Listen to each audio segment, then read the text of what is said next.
My name is Jamin Goecker. I'm a realtor in South Central Alaska, and my mission is to help you build an intentional and significant legacy for yourself and your family by coaching you in real estate. And today I'm going to be talking about a very special topic to me, and that is, should you become a real estate agent or a realtor and sell real estate in Alaska? This is something, like I said, that's obviously very near and dear to my heart, and it's something that I do have people kind of reaching out and asking me about on a fairly regular basis. So I decided to make a video and just answer a lot of these questions up front. So before we get started though, you know what to do. Give this video a like. If you haven't done so already, do subscribe so you can receive more information like this in the future. And if you haven't done this already, do make sure you share this out on all the social media platforms that you use. Now, let's go ahead and help you decide if jumping into real estate is going to be a good pick for you right now. First thing that you need to think about when you are deciding if you want to get your real estate license or not in Alaska is, why are you doing it? If you are here just to make a quick buck and just all the glitz and everything that you see on TV is really appealing to you, and you just want to be the next big thing out there, making millions of dollars and flaunting this unrealistic, flashy, shallow lifestyle, then this probably is not going to be the right industry for you really at all. Most good real estate agents, realtors, real estate licensees, whatever you want to call it, really do have the heart of a teacher. They want to make sure that you are making the right decision about what it is that you're doing, and they're not there just to slap you in any old house and then let you deal with the problems that you're going to have later. Somebody who is really there by your side the entire way and really wants to see you succeed. I've seen a lot of people come and go already in the years that I've been in the industry. Usually the washout rate is roughly about 80%, in a 3-year period, from those that get their license to those that decide, hey, this isn't for me, and they move on because it's tough and it's not at all what the TV shows make it out to be. So make sure that your reason is good, and it's not just for some shallow, materialistic, oh, I need something to pass the time, because people are going to be looking at you to help them make some of the biggest decisions. For a lot of them, this is going to be their biggest financial decision that their family is going to be making, and they're going to be looking at you to help them make that decision. And if you're not willing to put in the time that it takes to be able to give them good counsel and good advice, then don't do it. Don't do it, okay? It's super obvious in this industry who's got the good motivations and who's here just to make a quick buck. And the quick buck people, they get bounced out fairly quick, usually on their own. They kind of wash out, nobody has to say anything, but it's not going to work for them because that heart's not there, and it's super obvious to people when they're talking to them. Now, I'm going to give you the pros and cons of what it's like working as a real estate agent up here in Alaska. First off, I say real estate agent. Technically, legally, we're not agents up here. We are licensees. So kind of hear those and just know they're kind of interchangeable. But number one pro is the money actually is pretty good if you can survive past your first couple of years.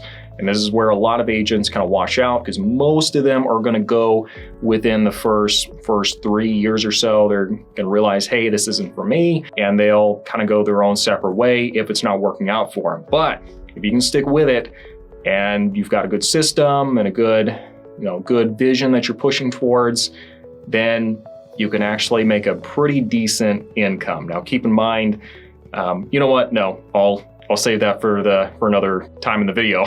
Another really nice thing about working in the real estate industry up here is that you really get to help people to make decisions that are going to help them in the future as they're trying to build out their legacy and what it is that they're wanting to do with their lives. And that's something that's very rewarding for me, coming back and talking to people years later and seeing how that house was a blessing to them, and it became something that, kind of something that a part of their memory as a family, that they can go back and they can remember that. Not just families as well. Obviously, I work with a lot of single people as well.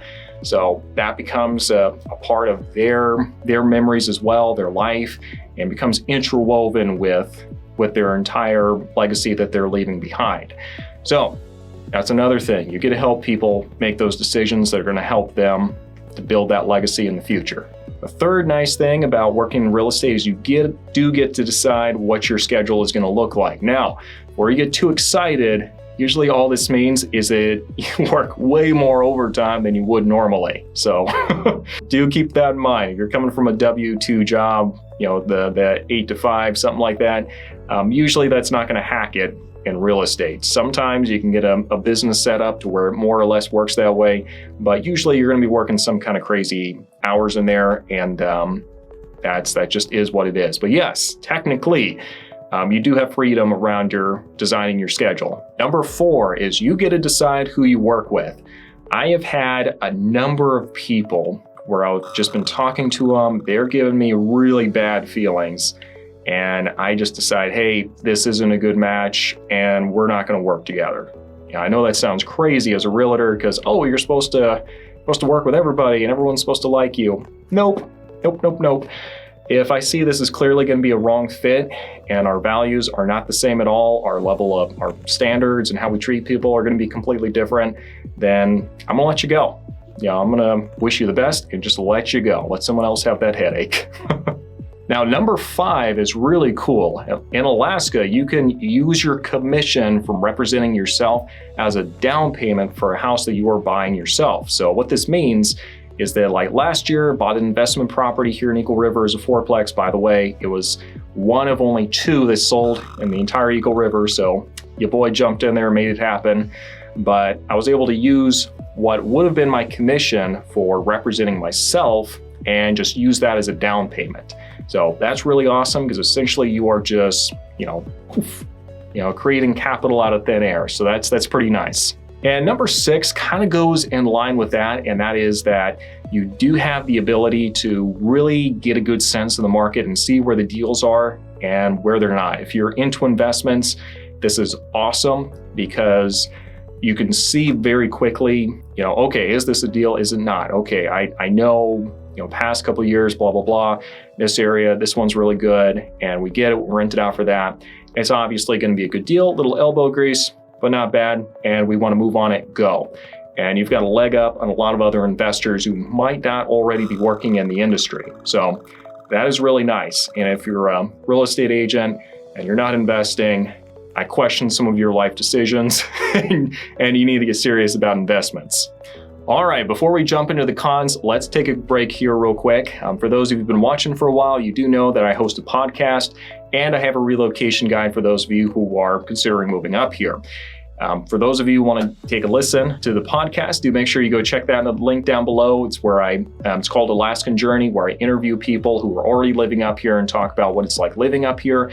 And the relocation guide, that's also going to be in the description section down below on my website. Just register to the website and put relocation guide in the comment section so I know what to send you. So let's go ahead and jump into the cons of selling real estate in Alaska. So one of the biggest cons is you are going to be working a lot of hours. If you are doing it the right way and you want to turn this into a business, you're probably going to be working a lot of hours. And, sometimes like the market's really hot, it means you are going to be going nonstop for a long time. I personally have no problem working a lot, but I think I'm going on about 2 or 3 weeks at this point of working just about every day. And, obviously you need to balance that out. Everyone needs to come up with kind of their own balance, their work-life balance in there, get their family in there, make sure their life is reflective of what their values and their priorities are. But yes, if you want to be successful in this industry, you're not going to do it working 20 hours a week. Okay, you've got to be ready to put in the time. And if you're not, you need to not jump into it at all. The second con is that there is zero safety net for realtors who can't hack it. So if you are really concerned that you're not going to be able to make ends meet, if you just go all in at real estate all at once, then get comfortable with the idea of getting a second job while you get your feet under you. That's what I did for the first 9 months or so. It sucked, to say the least, because really I was working 3 jobs because I was working as a part-time teacher. I would serve tables in the evenings, and then in the afternoons, I would be working on real estate. So realistically, I worked from about 7 a.m. to about 11:30 at night, and then got right back up the next day and did it all over again, and did that for about 9 months. So yes, there's no safety net for realtors.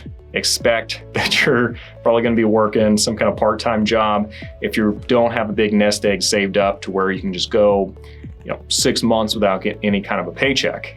The third thing that really is a con is you can give your very best effort and you can give the best service in the world, and still people can treat you like complete garbage. I had one instance about, I think it was actually about 12 months ago, where it was Sunday and I was really going through a lot at the time, but I had some folks that called me up, hey, we want to go look at this house, we need to go now. And so I dropped everything, ran out there, went and saw it. They liked it, we made an offer, and it got accepted. I spent a lot of time on the phone with the listing agent, kind of talking through some stuff and putting us in a good position to win. And it got accepted, and they were real excited. And then they started getting second thoughts and decided, we don't want to do this now. Okay, let's back out. It's like, okay, I'm going to explain pros and cons to you here. It's going to be very hard for us to find another property, and kind of went down the list. And they just decided, okay, well, we still want to back out. So it was like, okay, we're gonna just back out then. So we did. And the next day, they actually sent an email saying, hey, we believe that we've got different values and what we're looking for. So we're just gonna let you go. And I was like, what? You're firing me for getting you under contract for a property that I had to rush out on my one day off to go show you, and now you're firing me, and then you're doing it over an email? Seriously? So, I called them up, we talked it through a little bit, and we got them set up with somebody else that helped them, and they were able to close and everything, and that was fine. But that's just one example. I've got a lot of others where you give your best effort, you do everything the right way, and still people can treat you like garbage. And that's goes hand in hand with what I said before about at least you get to decide who you work with. So, pick the right horse and you'll never have a stressful day. Now, the fourth thing is that when you are starting out, it can be very hard to balance all the aspects of your life. Me personally, I'm single, I do not have kids, and so I can get away with working a lot more than other people can. Okay, if you're coming into it and you've got a family and you've got other responsibilities, you might not be able to do it as quickly as I was able to in building out a business. And balancing is going to be a lot more challenging for you than it would be for other people. It's not impossible, you can do it all, but it's going to take a lot more balancing and a lot more intentionality going into it. Now, the fifth thing that I've seen people really struggle with is that if you are used to having that structure built around you, where a boss is going to tell you exactly where to be, at what time, and what to do, real estate's probably not going to be a good fit for you. That's because you have got to be a self-starter, and you have got to be able to just get up and go, because you're no longer an employee, you are an independent contractor, which means that nobody cares if you starve or not. Okay, maybe that's the best way of putting it. Nobody cares if you starve or not. So you have got to be your own boss, and you've got to be the one who's disciplined and making stuff happen, because you're the boss now. And you get to make those decisions, but you're also very, very beholden and attached to whatever the results are. If you're just hanging out on the couch all day, then you're not gonna have anything in the bank account in 6 months. If you let your emotions dictate what you do all the time, you're gonna be broke. That's just the harsh reality. Now, this next one, it's kind of a pro and it's kind of a con, depending on where you are in the spectrum here. So you get paid for the results that you get and not for the time that you put in. Okay, now this can be really good if you produce results quickly, you're effective, and you're efficient. You're gonna get paid really well, and you're gonna be able to keep a lot of this other stuff balanced. But don't think that just because, I put in 80 hours this week, I put in 50 hours, 40 hours, however many hours, you get paid for the results. Okay, and you don't get paid for sitting in more meetings. You don't get paid for doing more Facebook Live events or stuff like that. Not necessarily. I don't know. Maybe you're doing a seminar. Who knows? I take that back. But you don't get paid for just putting in time, okay? This isn't a W-2 job where you just punch the clock and then you go home and you made a certain amount. No, you get paid for results. You get results or you don't get paid. That's the way it goes. All right, let me go and summarize all this for you real quick then. So I am very glad that I jumped into real estate. For me, it was not my number one pick, to say the least. Some of you know my story and you'll know that real estate really was kind of an act of desperation and kind of a Hail Mary, but I am really glad that I jumped into it. And I am really proud of the business that I've been able to build up over the course of the years here. And if it's something where your values are in alignment with trying to help people and trying to help those people build their legacy, then this very well may be a good career fit for you. Just having that desire though is not enough. You have to make sure you surround yourself with a culture that's actually going to help you to learn and to grow, to challenge yourself and to keep growing so that you can continue to grow your business as a result. Because you're going to find out pretty quickly that your business grows to the extent that you do as a person. And if you've just become really stagnant, then, guess what's going to happen to your business? I personally hang my license with Keller Williams here in South Central Alaska.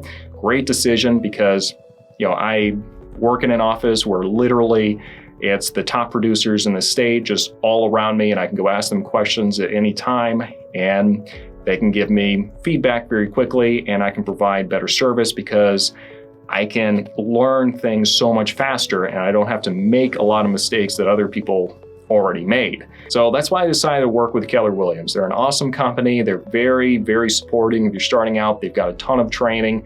I'm actually one of the trainers with our company, by the way. So if you're jumping into it, certainly let me know, and probably be coaching you somewhere along the way here.